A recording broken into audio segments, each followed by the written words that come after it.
Hello, everybody. Welcome to another episode of The Comic Source. I'm your host, Jace. This is a crowdfunding episode today. Here to talk about a really fun campaign that's on Zoop. I'm joined by, I guess we'd say the creative team, Steve McGarry, who is the creator of Mullets, and his son, Luke McGarry, who has a new Mullet story in this collection. So this is a little bit different, not necessarily a comic book, but a comic strip. So I'll throw it over to you, Steve. Why don't you kind of let everybody know the elevator pitch, what's Mullets about? The brief pitch is the funniest comic strip that you never read. Basically, it was a syndicated comic strip that I did with Rick Stromoski a couple of decades ago. And for a variety of reasons out of our control, it didn't get much traction. So Rick and I were both seasoned professionals. You know, we've been in the syndication game a long time. And once you've sort of done a year on a strip and it's not got enough traction, in this day and age, it's not going to pick up traction. You know, in the old days when Sparky Schultz started a comic strip, you know, you could start off with 12 clients and then build to the biggest comic strip in the world. Those days are long gone, and they'd gone when we did this. So we did it for 60 weeks, it ran, and we just moved on to other things. But from time to time, people say, oh, I used to love that Mullets thing that you did. And so in the end, we went, oh, why don't we just do a collection? You know, and then it was a labor of love. And this is our sort of fond farewell to it, I think. It's very much the Velvet Underground of comic strips. You know, didn't sell a lot of copies. Yeah, but the people that saw it, yeah, it changed the face of cartoon. Yeah, absolutely, seminal comic strip.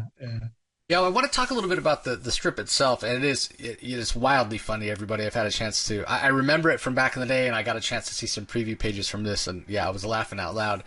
But before we dive into that, I want to touch on something you said, Steve, about if it doesn't gain traction, you know, in a year or so, you know, and you mentioned 60 weeks, so it went a little longer than a year.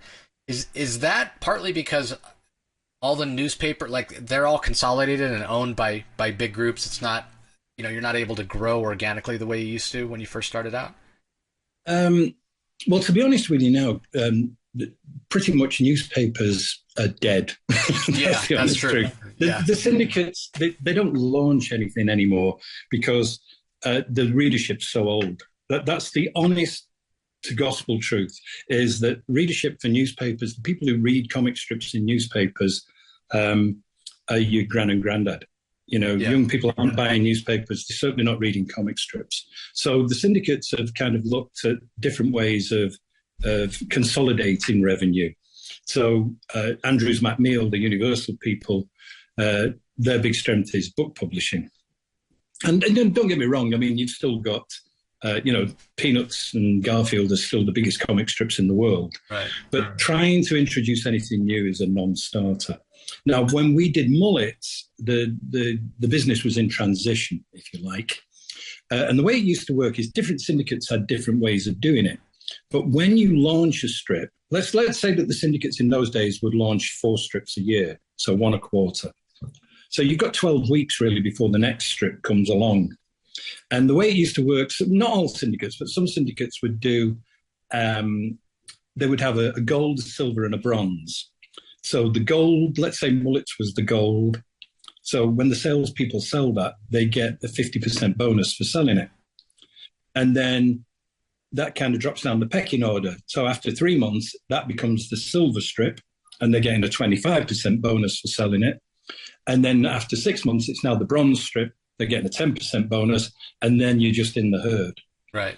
So just, you know, being a realist about it, if after a year your client list is 20, 25 newspapers, unless somebody dies or retires and you can jump into that slot, it's not going to happen. So we'd invested a lot of time in this thing. You know, it was, like I say, it was a labor of love.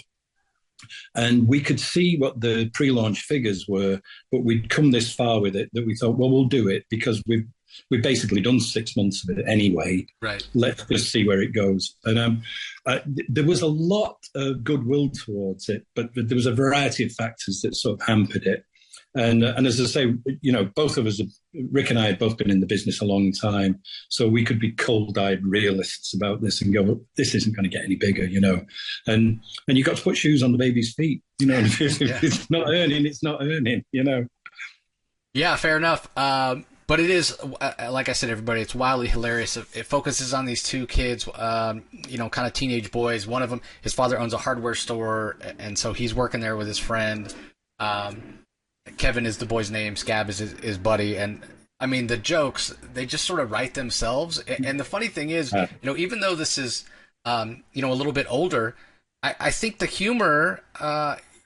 it's still relevant today, and maybe it's because here in the U.S. it seems like our level of intelligence keeps dropping. So these two kids they're very relevant. Their heart's in the right place, but man, they're not the brightest bulbs on the strand, so to speak. So, can you talk to us, Steve, a little bit about the inspiration for coming up with these two lovable but dim-witted characters? Well, one of our taglines is that write about what you know. And so Rick and I are idiots, so it came easily to us. I think it's that universal thing, isn't it? It's just dumb young guys, and as you say, they're both quite sweet. But they're not the sharpest tools in the hardware store. Let's put it that way. And that was it. So what would be a happy environment? So we've got them do, they're both heavy metal fans, so they're going to concerts and, et cetera, et cetera. But let's get them working together. And it just seemed an easy environment. And we knew that there was fun to be had. So there's Kevin and Scab, the two guys. It's interesting you say they're teenagers because they're both in their late 20s, but they've not progressed. They're still the same idiots they were in high school. That's even better. Yeah. In fact, at one point, Kevin complains to his dad and says he's sick of being a stock boy, So now he wants his new title to be Stock Dude, So that's going up in the world for Kevin. And then there's, Scab's in love with the goddess of Register 3, Brittany. There's old George, who's this lovable old coot, shall we say. And then Mr. Mildew. Those are the five main characters. And then there's kind of a sort of a subset of characters, but those are the five main. Most of the humour centres around them.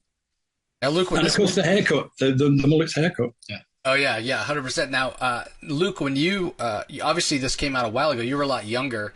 Do you remember when your dad was working on this originally? How did you receive it when it first came out?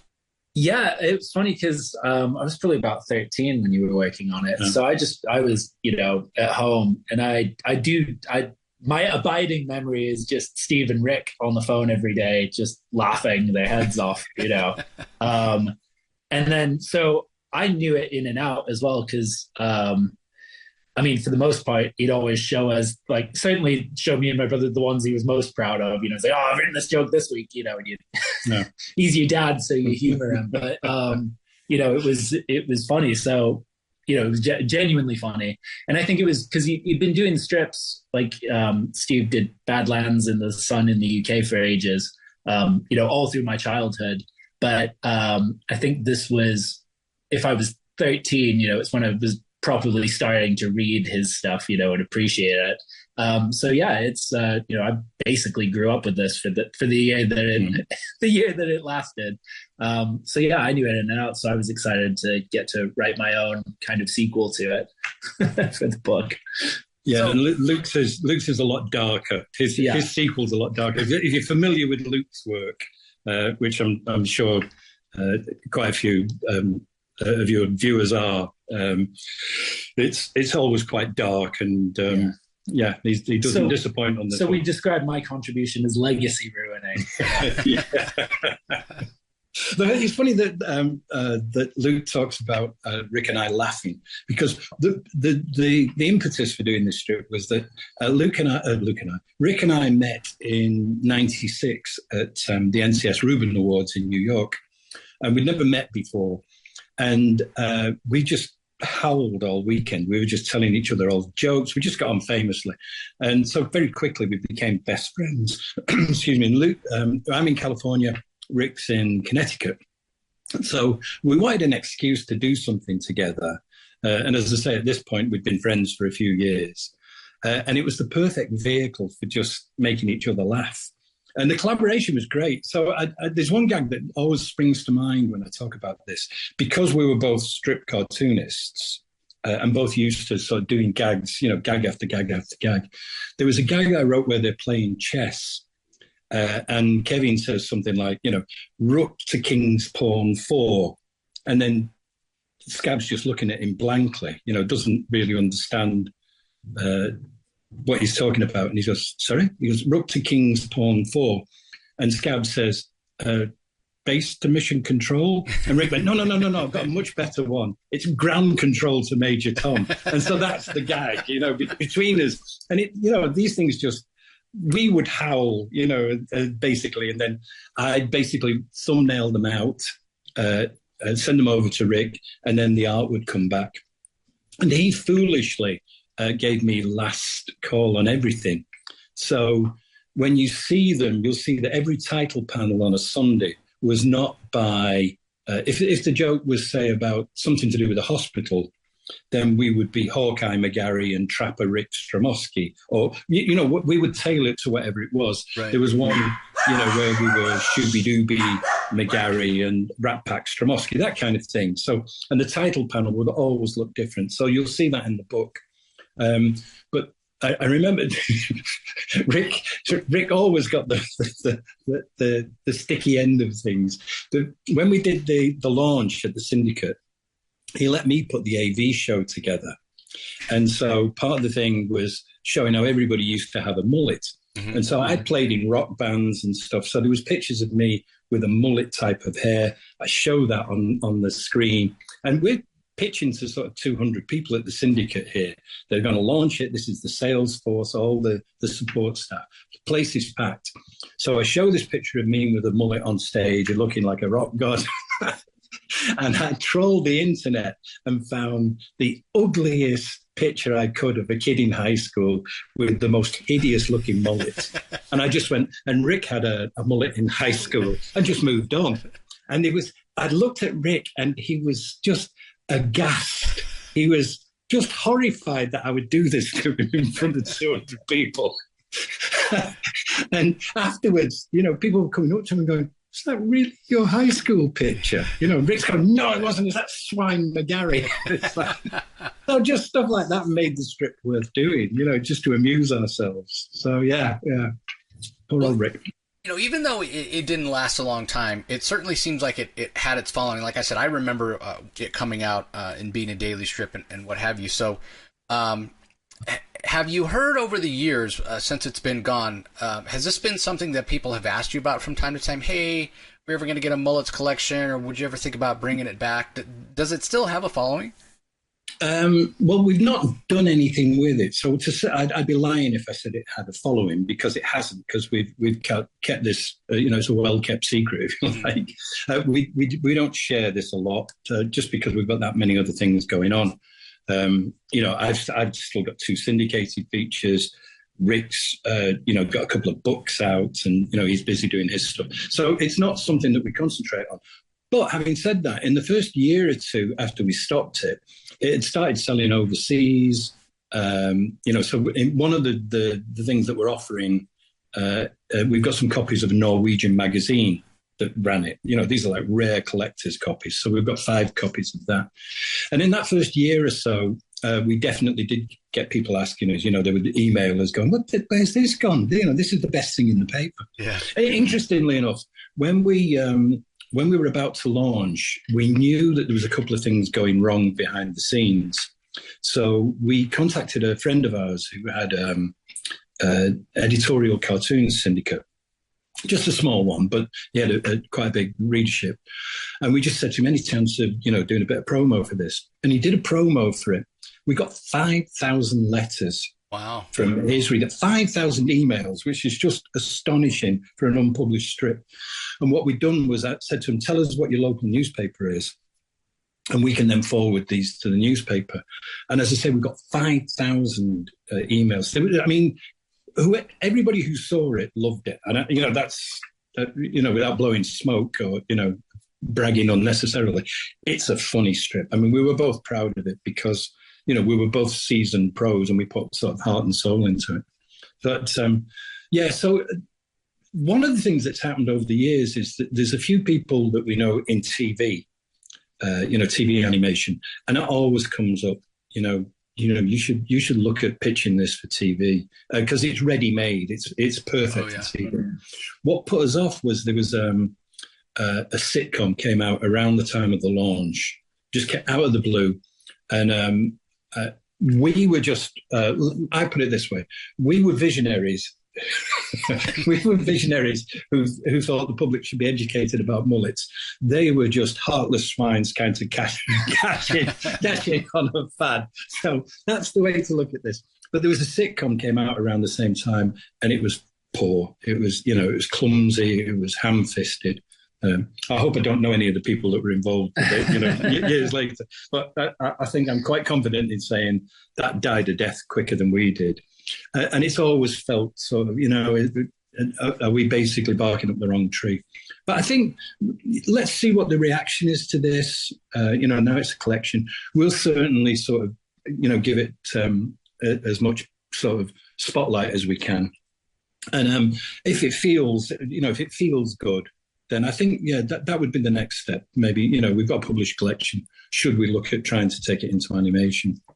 Yeah, I think it would work really well. I mean, it's so funny, and a part of it is this idea. Yeah, they're not that smart, but we're laughing along with them when they make these mistakes. It's not condescending. It's not punching down because, as you said, Steve, they're very sweet guys. Their heart's in the right place. They're just, they sort of can't get out of their own way at times, and so it's hilarious. But the tagline on top of the collection, you can see it, everybody, if you're joining us on YouTube.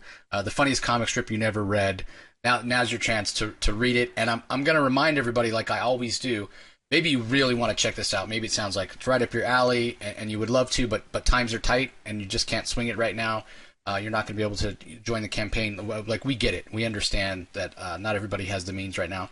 The other way you can help out Steve and Rick and Luke is just to share it. Share it on social media. Let your comic shop know. Let your family know. Anybody who's into comic strips or comics or readers or anybody that just likes funny humor. Let them know. Give them a chance to go and check out the page. Maybe they want to join the campaign. Maybe they want to be able to check it out. So that's the other way you can help, other than joining this community that you guys are building here, right, Steve? Yeah. Well, on that note, the thing started in the middle of November or late November at the time. So what we're doing with this is I'm basically on my Substack and on my social media. As of now, we'll be promoting this with strips every day, comics every day, so you can catch up with it. But then I think November, I want to say in the week of the 20-something or other, we will be showing it day by day from the very beginning. So you will be able to follow it for 60 weeks and read it as it read. So the reason that I'm waiting for that is there are strips that deal with Christmas or strips that deal with Valentine's Day, or so, to make it timely. Right. We'll be publishing those. And I'm quite easy to find. It's just Steve McGarry on Instagram. Luke is Lukey McGarry with a Y, Lukey McGarry. Rick is Soup to Nuts, but you'll be able to follow that through me. So basically, Steve McGarry on Substack and Instagram, and you'll be able to see these every day. And hopefully, you'll agree with us that it's funny. And the other thing is that Rick's artwork is great. There's not a lot of... you see a lot of cookie cutter artwork these days. And the beauty about guys like Rick and Luke is that they're immediately identifiable. As soon as you see a Rick cartoon, you know it's drawn by Rick. As soon as you see a Luke cartoon, you know it's a Lukey McGarry cartoon. So we're also quite proud of that, that these things have their own distinctive visual style, Yeah, you know that you're reading Mullets when you see that style, so it's really cool. So again, everybody, I'll put links, obviously, in the show notes for the campaign, but also for the social media as well. So if you're having trouble finding Steve or Rick or Luke, you can go there. And best of luck with the campaign, gentlemen. I really want this for you guys. I want it for myself. I want to be able to have a collection on my shelf. So thanks for taking the time. And as we're winding down here, I do want to ask one last question, and this one's for you, Luke. Yeah. What's it like to be able to be doing a new story from a strip your dad created, and you're going to be like in a published book with your dad? Is this the first time that's happened? What's that going to be like for you? No, it's actually I think the first father and son to both be in the same issue of Mad magazine. Okay, so gotcha. but this is our first. I mean, we've worked on projects together, but I think this is the first time we've both kind of contributed sort of separately but equally to something. Like usually it's like, he'll write something with me, whatever. So this is kind of two, separate things. But it's really exciting because, as I said, I kind of grew up with these characters. I've known them for 20 years now. So it was easy to write a new story and, as I say, destroy the legacy. But it was kind of fun to go, okay, where would these guys be, 20 years on? Yeah. And it will surprise you. Yeah. Luke has taken them in a direction we never thought of taking them. Yeah, there's a twist to it. So very Black Mirror. Black Mirror is 100% Black Mirror. But yeah. So broadly, it's just really exciting. It's I'm thrilled to be included in the book. I'm glad they asked me. I'm glad they like me enough. They like my work enough to ask me. And it was really fun trying to kind of emulate Rick's style while still keeping it recognizably my own as well. So it was a really, just a fun project in that regard, because I never, work on other people's characters. I always just do my own stuff. So yeah, this was a fun challenge in that regard as well. It was just kind of shaking things up and, again, ruining other people's characters, both storyline and visually. Yeah. Destroying our careers. Yeah. And for you, Steve, proud papa to see what he came up with and have it included. Oh yeah, I mean, I make no bones about it. I know he's here by the side of me, but Luke is a much better cartoonist than I've ever been. I mean, I can't tell you how proud I am. I mean, I don't know if you saw this week, he did one cartoon this week on the election that's had 4.5 million views just on X. Yeah. I mean, it's astonishing when you think, oh, this is my little boy that used to be drawing on the coffee table. Yeah. And now he's like big time Charlie Potato. Yeah. That's amazing. Well, best of luck again with the campaign. Oh, gentlemen. Thank you. Thanks so much for joining us. Everybody, again, link in the show notes. Go check it out. Share it on social media. Let everybody know. It's a wonderful book. It's really hilarious, and I am very curious. I really want to see 20 years later what these two characters are up to. So I'm really looking forward to your contribution as well, Luke. So thank you, gentlemen, so much. It was a real pleasure. Yeah. For us. Yeah, thank you. Thanks a lot. And we want to extend our thanks to everybody that joined us, whether you're listening on our audio feed or joining us on YouTube. We really appreciate it, everybody. Thanks for taking the time, and we'll talk to you next time.